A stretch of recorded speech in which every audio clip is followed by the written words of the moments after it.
Welcome to 95 news. ప్రతిక్షణం ప్రజాక్షేమం కోసం బులెటిన్ల ముందుగా హెడ్లైన్స్ చూద్దాం. నెల్లూరు జిల్లా కోవూరు పట్టణంలో జర్నలిస్టు సంఘం ఆధ్వర్యంలో శాంతి ర్యాలీ. మణిపూర్లో జరుగుతున్న మారణ హోమాన్ని కేంద్ర ప్రభుత్వం స్పందించి అణిచివేయాలని కోరిక. బుచ్చిరెడ్డిపాలెం మండలంలో 7వ రోజు ఘనంగా నిర్వహించిన మొహరం పండుగ. కుల మతాలకు అతీతంగా పెద్ద ఎత్తున విచ్చేసి ప్రార్థనలు చేసిన భక్తులు. 50.50 అడుగులకు చేరిన గోదావరి వరద ఉధృతి. ప్రయాణాలను వాయిదా వేసుకుని ఇంటి వద్దనే ఉండాలని కలెక్టర్ సూచన.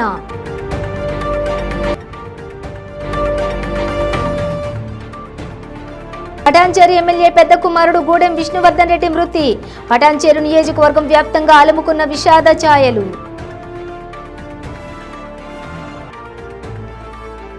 మణిపూర్లో మారణ హోమం కారకులను కఠినంగా శిక్షించాలని నెల్లూరు జిల్లా కోవూరు పట్టణంలో జర్నలిస్టు సంఘం ఆధ్వర్యంలో శాంతి ర్యాలీ నిర్వహించారు.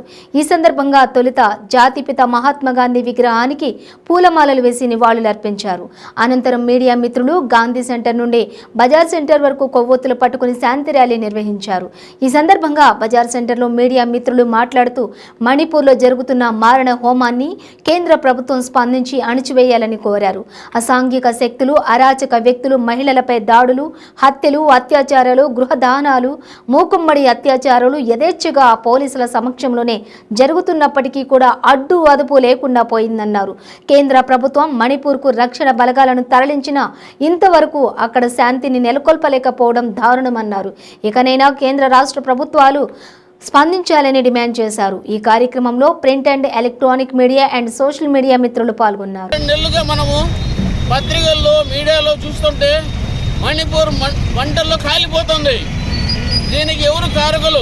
కేంద్ర రాష్ట్ర ప్రభుత్వాలు ఏం చేస్తున్నాయి?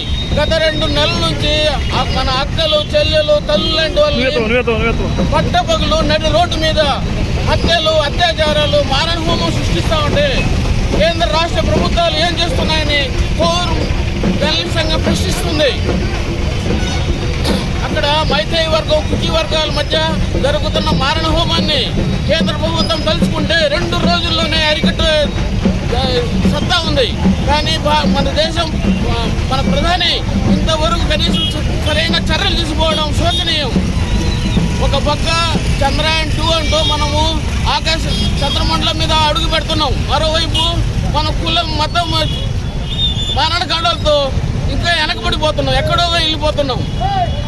ఇకనైనా నెల్లూరు జిల్లా బుచ్చిరెడ్డిపాలెం మండలంలోని మొహరం పండుగను 7వ రోజు ఘనంగా నిర్వహించారు.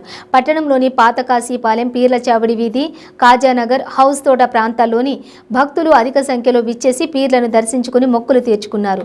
పరిమళ పుష్పాలతో అలంకరించిన పీర్లను పురవీధులలో ఊరేగించారు. దైవ ప్రవక్త మహమ్మద్ సోల్లెల్లాహు అలైహి వసల్లెం వారి మనుమళ్లు హజరత్ ఇమామే హసన్, హజరత్ ఇమామే హుసేన్ల విరోచిత ప్రాణ త్యాగాన్ని జ్ఞాపకం చేసుకుంటూ పీర్లుని ఊరేగిస్తారు. ఇక ఈ కార్యక్రమంలో కుల మతాలకు అతీతంగా భక్తులు పెద్ద ఎత్తున విచ్చేసి ప్రార్థనలు నిర్వహిస్తారు.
భద్రాచలం వద్ద గోదావరి వరద గురువారం ఉదయం 8 గంటలకు 50.50 అడుగుల వరకు చేరినట్లు జిల్లా కలెక్టర్ డాక్టర్ ప్రియాంక ఆలా తెలిపారు.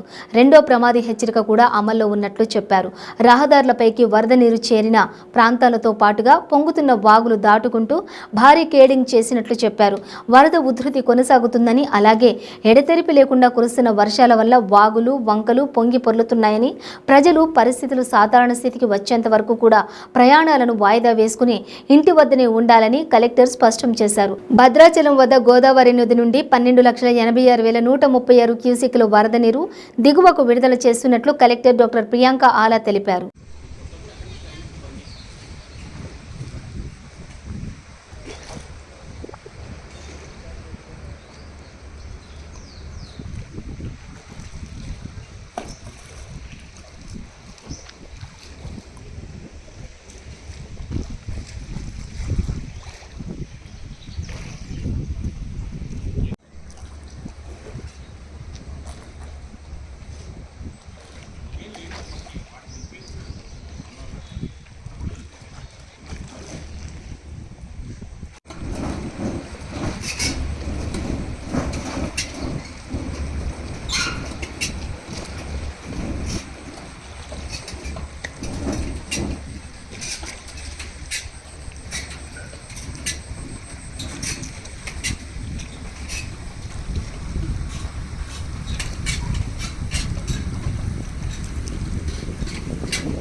నమస్తే. అవునవును.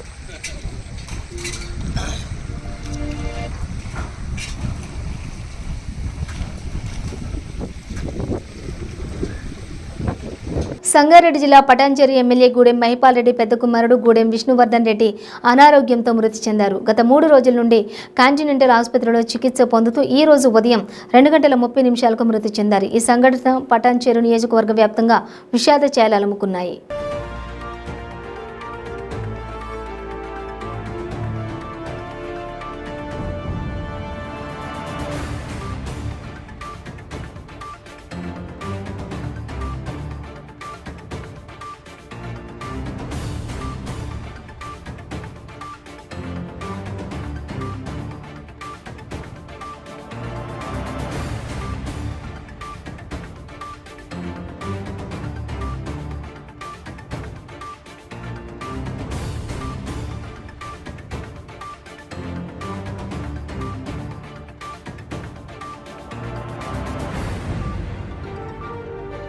భద్రాద్రి కొత్తగూడెం జిల్లా బూర్గంపాడు మండలం పరిధిలోని సారపాక, రెడ్డిపాలెం, బూర్గంపాడు, సోంపల్లి, సంజీవరెడ్డిపాలెం గ్రామాలలో ఉన్న వరి పంట నారు, పత్తి మొక్కలు, మొక్కజొన్న, కూరగాయల మొక్కలు వరద నీటిలో మునిగిపోయాయి. 50 అడుగులు దాటి గోదావరి ఉగ్రరూపం చూపిస్తున్న నేపథ్యంలో ప్రస్తుతానికి పలు లోతట్టు ప్రాంతాలలో ఇళ్ల సమీపానికి వరద నీరు చేరింది. బూర్గంపాడు, రెడ్డిపాలెం మధ్యలో ఉన్న పూల్తేరు వాగులోకి ఇప్పటికే వరద నీరు చేరి సుమారుగా 300 ఎకరాల పంట పొలాలు నీట మునిగాయి. ఇంకా గోదావరి వరద పెరిగి 2 నుంచి 3 రోజులు వరద నీరు ఇదే విధంగా కొనసాగితే మాత్రం వేసిన పంట పొలాలు మొత్తం కూడా నష్టం జరిగే అవకాశాలు ఉన్నాయని రైతులు ఆవేదన వ్యక్తం చేస్తున్నారు. ఇప్పటికే లోతట్టు ప్రాంతాల వాసులు ఇళ్ల సమీపంలో వరద నీరు చేరింది. అధికారులు ఎప్పటికప్పుడు పర్యవేక్షణ చేస్తూ లోతట్టు ప్రాంత వాసులను అప్రమత్తం చేస్తున్నారు.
పార్వతీపురం మన్యం జిల్లా కురుపాం మండలం గోటివాడ పంచాయతీలోని బోరి బండగూడ బోరిగూడ బల్లేరు కిటికేసు బల్లేరుగుడ నిడగల్లుగూడ గిరిజనులు నిత్యావసర వస్తువులకు వెళ్లాలన్నా పిల్లలు పాఠశాలలకు వెళ్లాలన్నా అత్యవసర పరిస్థితిలో హాస్పిటల్కు వెళ్లాలన్నప్పటికీ రహదారి సౌకర్యం లేక తీవ్ర ఇబ్బందులు పడుతున్నారు.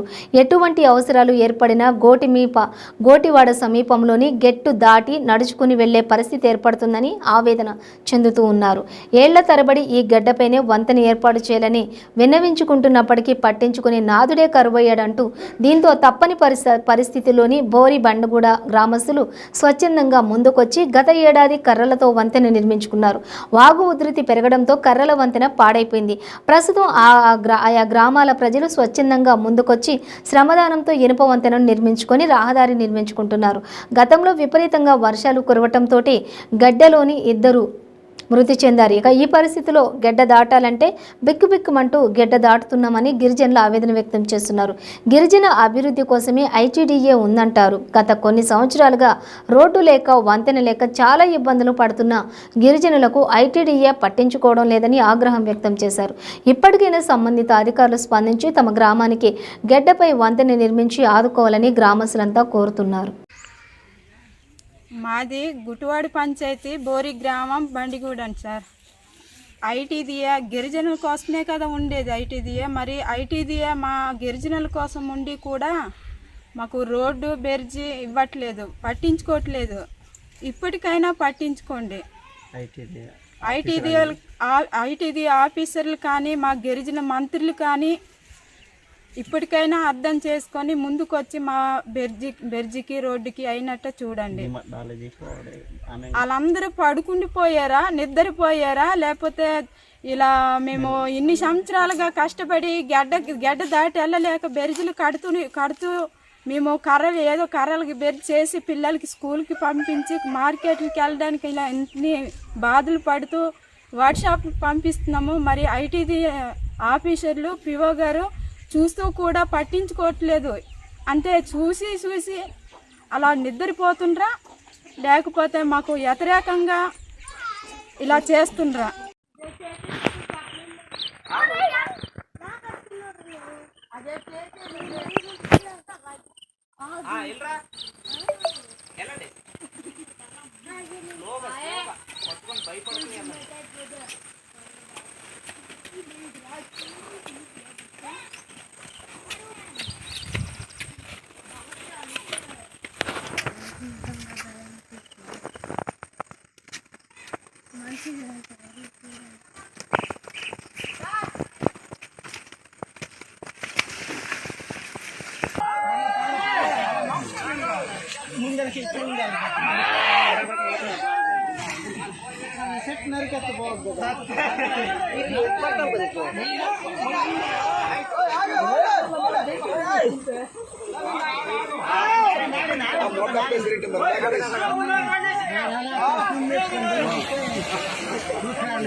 అనిచ్చిన పదనా సంఘ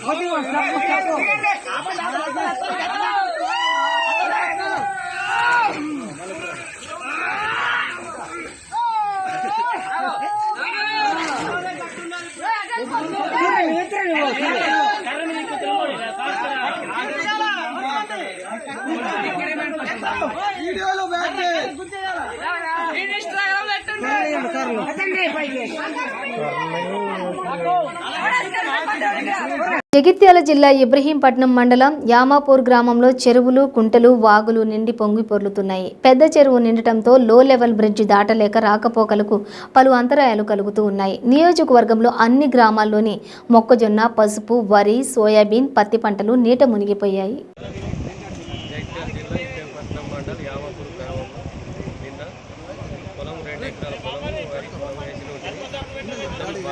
వర్షం వల్ల వాటర్ బాగా వచ్చి పొలం అంతా నష్టపోతుంది.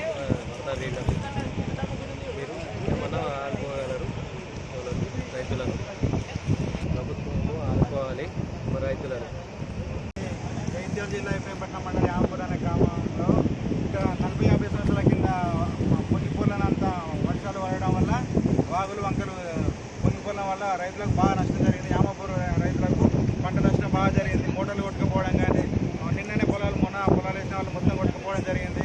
దీన్ని మేము గ్రామం తరఫున ఎమ్మెల్యే గారి దృష్టికి తీసుకుపోయి వీళ్ళకి తగినంత పరిహారం ఇప్పించడానికి మా వంతు సహాయం చేస్తాము. మరియు అలాగే గ్రామ ప్రజలు కానీ రైతులు కానీ అందరూ ఎటు వెళ్ళకుండా జాగ్రత్తగా ఉండాలని, అందరూ ఇళ్ళలో అత్యవసరమైతే కానీ బయటకు రాకుండా ఉండాలని నా యొక్క మనవి. ఎవరైనా అత్యవసర పరిస్థితులు ఉంటే కానీ ఏ గ్రామంలో అయినా అత్యవసర పరిస్థితులు ఉంటే కానీ ఎమ్మెల్యే గారి దృష్టికి కానీ సంజయన గారి దృష్టికి కానీ కానీ పిడిజీ కానీ తెలియజేయాలని మా యొక్క మనవి. వనపర్తి జిల్లా కేంద్రంలోని కోరమండల్ రైతు ఆగ్రో సేవా కేంద్రం పాత మార్కెట్ యార్డ్లో బీజేపీ జిల్లా శాఖ ఆధ్వర్యంలో ఏర్పాటు చేసిన ప్రధానమంత్రి నరేంద్ర మోడీ నేడు రాజస్థాన్ వేదికగా 125 రైతు సేవా కేంద్రాలను ఈరోజు ప్రారంభించడం జరుగుతుందన్నారు. ఈ సందర్భంగా మాజీ శాసన మండలి సభ్యుడు రామచంద్రరావు మాట్లాడుతూ ప్రధానమంత్రి కిసాన్ సమ్మాన్ నిధి 14వ విడత 8.5 కోట్ల రైతులకు 17,000 కోట్లకు పైగా రైతుల బ్యాంకు ఖాతాల్లో జమ చేయనున్నారు. రైతులకు ఎరువులు, నాణ్యమైన విత్తనాలు, రైతులకు సంబంధించిన పరికరాలు, రైతులు ఏ పంట వేయాలి అని తెలుసుకునే విధంగా ఈ కేంద్రంలో సమాచారం ఉంటుందని, రైతులందరూ ఈ అవకాశాన్ని సద్వినియోగం చేసుకోవాలని తెలియజేశారు. ఈ కార్యక్రమంలో వనపర్తి జిల్లా అధ్యక్షులు ఎద్దుల రాజవర్ధన్ రెడ్డి, రాష్ట్ర కార్యవర్గ సభ్యుడు బి కృష్ణ, బీజేపీ నాయకులు, వనపర్తి జిల్లా బీజేవైఎం అధ్యక్షులు అనుజ్ఞారెడ్డి, జిల్లా మీడియా ఇన్ఛార్జి పెద్దిరాజు, బుచ్చిరాం తదితరులు పాల్గొన్నారు.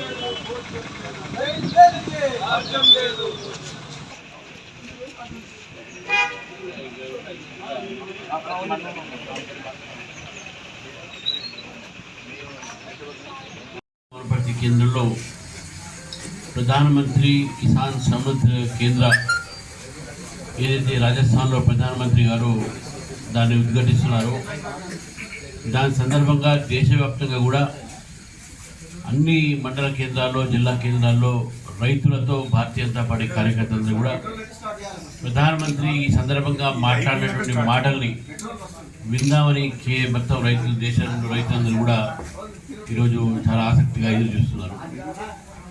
రాజస్థాన్లో సికర్లో జరుగుతున్నటువంటి కిసాన్ సమ్మేళనంలో ప్రధానమంత్రి మాట్లాడుతూ ఈ ప్రధానమంత్రి కిసాన్ సమ్మాన్ కేంద్రాన్ని 125 స్థానాల్లో ఈరోజు దాన్ని ఆవిష్కరిస్తూ ఉన్నారు.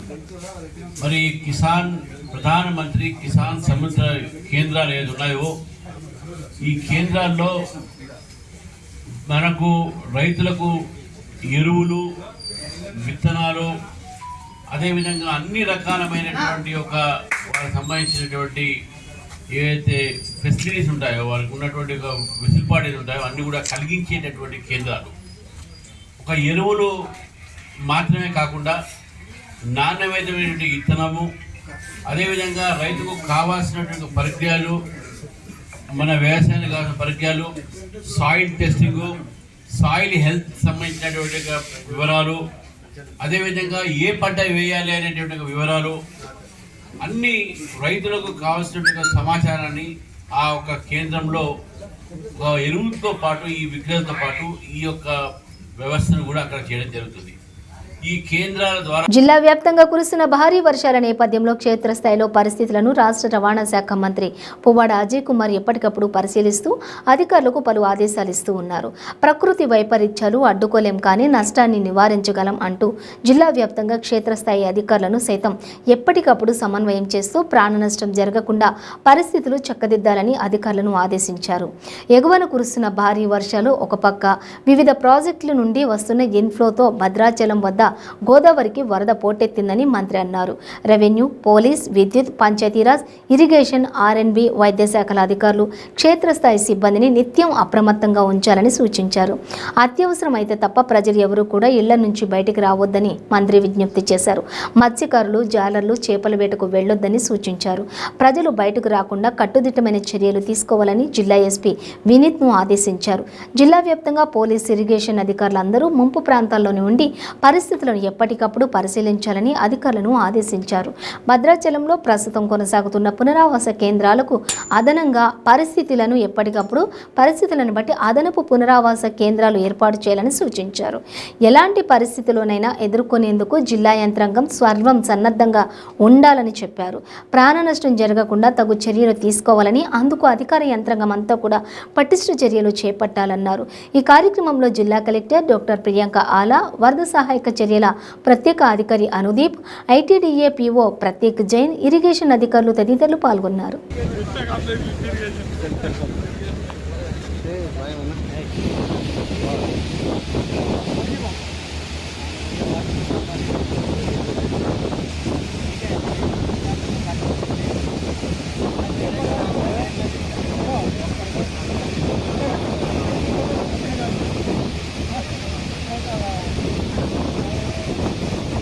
50 అడుగుల మేర ప్రవహిస్తూ ఉంది. రెండో ప్రమాద హెచ్చరిక 48 అడుగులు దాటి 50 అడుగుల వరకు చేరుకున్నది. మరి రేపు మధ్యాహ్నం కానీ రేపు సాయంత్రం లోపల 53 అడుగులు మూడో ప్రమాద హెచ్చరిక కూడా దాటి ప్రవహించే అవకాశం ఉంది. 55 అడుగులు కూడా చేరే అవకాశం ఉందని చెప్తూ ఉన్నారు. పైన ఉన్న ప్రాజెక్ట్స్ అన్నీ కూడా మేడిగడ్డ కానివ్వండి, లేకపోతే ఎల్లపల్లి, కడెము, తర్వాత ఇప్పుడు ఎస్ఆర్ఎస్ కూడా నిండుతాం. సో అన్ని ప్రాజెక్ట్స్ నిండి అన్ని గేట్లు తెరిస్తే అక్కడి నుంచి వచ్చే నీళ్ళన్నీ కూడా మన భద్రాచలం దగ్గరే మరి ప్రవహిస్తాయి. కాబట్టి వీటన్నింటినీ దృష్టిలో పెట్టుకొని దాదాపు 15 లక్షల క్యూసెక్ల మేర పై నుంచి వరద వచ్చే అవకాశం ఉంది. ఇంకా దాదాపు 55 అడుగుల వరకు కూడా గోదావరికి ప్రవహించే అవకాశం ఉంది. కాబట్టి దీన్ని దృష్టిలో పెట్టుకొని లోతట్టు ప్రాంతాల్లో ప్రజలందరినీ కూడా ఖాళీ చేపిస్తూ ఉన్నాం. దాదాపు మరి 25 గ్రామాల్లో ఉన్న ప్రజల్ని ఇప్పటికే ఖాళీ చేయించాం. ఇంకొక 18 గ్రామాలని వాళ్ళ సాయంత్రానికి అలా ఖాళీ చేయించి మొత్తం అంతా కూడా డే టైంలోనే అందరినీ కూడా సురక్షిత ప్రాంతాలకి తరలించి వాళ్ళందరినీ పునరావాస కేంద్రాల్లో మరి వాళ్ళకి ఏర్పాటు చేసాం. భోజనం ఏర్పాట్లు కానీ, ఉండే ఏర్పాట్లు కానీ అన్నీ కూడా చేసాం. అన్నీ కూడా లోతట్టు ప్రాంతాలతో పాటుగా కాస్వేస్ కానీ, చట్టాల మీద కానీ నీళ్లు ప్రవహిస్తున్న దగ్గర కూడా పోలీసులని బందోబస్తు అలాగే బారికేడింగ్ కూడా ఏర్పాటు చేసాం. రాకపోకలు ఎక్కడైనా ఇబ్బంది ఉంటే కూడా వాటిని కూడా మరి నియంత్రించే విధంగా కూడా చేయడం జరిగింది. ప్రజలకు కూడా మేము రిక్వెస్ట్ చేసేది లోతట్టు ప్రాంతాల్లో ఉన్న ప్రజలందరూ దయచేసి గోదావరి పరివాహక ప్రాంతాల్లో ఫ్లడ్ ఫాస్ట్గా వస్తుంది కాబట్టి మీరు దయచేసి అధికారుల యొక్క సూచనలు పాటించి ఇమీడియట్గా. బులెటిన్ ముగించే ముందు హెడ్లైన్స్ మరోసారి. నెల్లూరు జిల్లా కోవూరు పట్టణంలో జర్నలిస్టు సంఘం ఆధ్వర్యంలో శాంతి ర్యాలీ. మణిపూర్లో జరుగుతున్న మారణ హోమాన్ని కేంద్ర ప్రభుత్వం స్పందించి అణిచివేయాలని కోరిక. బుచ్చిరెడ్డిపాలెం మండలంలో 7వ రోజు ఘనంగా నిర్వహించిన మొహరం పండుగ. కుల మతాలకు అతీతంగా పెద్ద ఎత్తున విచ్చేసి ప్రార్థనలు చేసిన భక్తులు. 50.50 అడుగులకు చేరిన గోదావరి వరద ఉధృతి. ప్రయాణాలను వాయిదా వేసుకుని ఇంటి వద్దనే ఉండాలని కలెక్టర్ సూచన.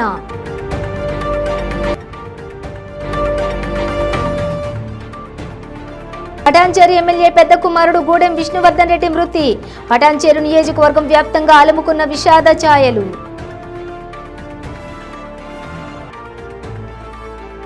ఇవి బులెటిన్ డీటెయిల్స్. చూస్తూనే ఉండండి 95 న్యూస్.